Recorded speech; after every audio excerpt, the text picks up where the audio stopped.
Ton associé sourit, mais il a déjà vendu ton entreprise Prate, murmura le petit garçon devant l'entrée de service.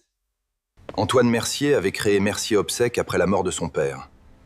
Intelligent, épuisé, il avait bâti une petite société, de pompes funèbres respectées. Il préparait une cérémonie importante, un contrat avec des investisseurs pour préserver les cimetières historiques de la ville. Il faisait confiance à son meilleur ami, Laurent Bellamy, son associé depuis 10 ans. Samy avait 10 ans.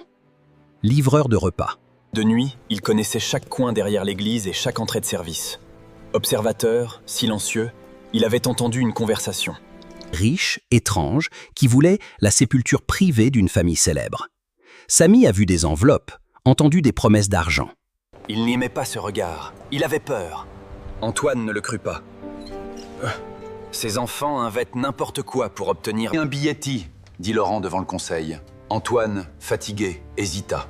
Tu vas croire un livreur plutôt que ton meilleur ami, ça? Antoine se sentit trahi par son propre doute. Pour la première fois, son sourire lui fit peur. Samy expliqua pourquoi il avait parlé. Son père tenait un petit atelier de marbrerie. Un ancien associé avait trahi la famille et volé ses clients. La honte avait tout détruit. Depuis, Samy reconnaissait la trahison derrière un sourire. Sa voix trembla.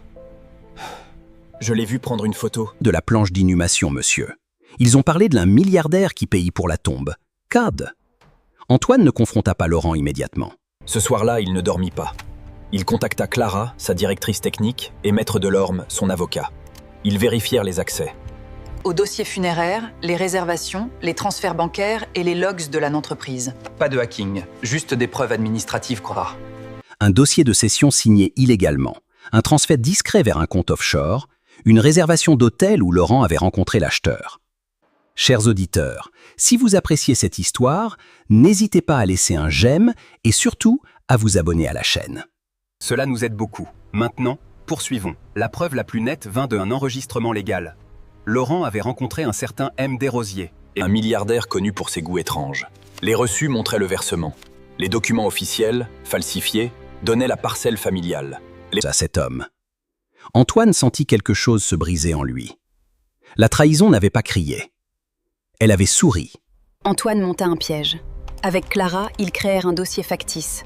Un plan de tombe ultra prisé, marqué comme confidentiel fin. Accessible uniquement à responsables. Ils laissèrent des indices traçables. Laurent, certain d'avoir déjà vendu la clé, accéda au dossier et l'envoya. Maître Delorme avait tout enregistré, légalement. Le jour de la signature avec les investisseurs, Laurent tenta d'évincer Antoine, de forcer la vente. Définitive. La salle était pleine. Pour la première fois, Antoine parla calmement et tendit les preuves. Les mails, les transferts, la vidéo. De la notelle, la trace de l'envoi du dossier piégé. Laurent pâlit. Les investisseurs se taisaient. Quelque chose venait de se briser en lui. La police et les services judiciaires furent alertés. Laurent fut immédiatement suspendu, poursuivi. M. Desrosiers fut convoqué pour expliquer. L'achat douteux. Antoine reconquit le respect du conseil. Sa compagnie fut sauvée. Antoine n'oublia pas Samy. Il donna à la mère du garçon Un poste stable dans l'entretien des cimetières. Il offrit à Samy une bourse pour la école et répara l'atelier du père. Au sourire mais aux actes. La moralité resta simple. Les plus grands voleurs n'entrent pas toujours par effraction. Parfois, ils franchissent La porte en souriant et en disant « Mon ami part ». Fin de l'histoire. Ceci est une histoire fictive créée pour toucher nos cœurs. Pensez-vous qu'Antoine a eu raison de croire Samy K? Auriez-vous soupçonné votre meilleur ami dans une situation pareille K? Partagez votre avis dans les commentaires.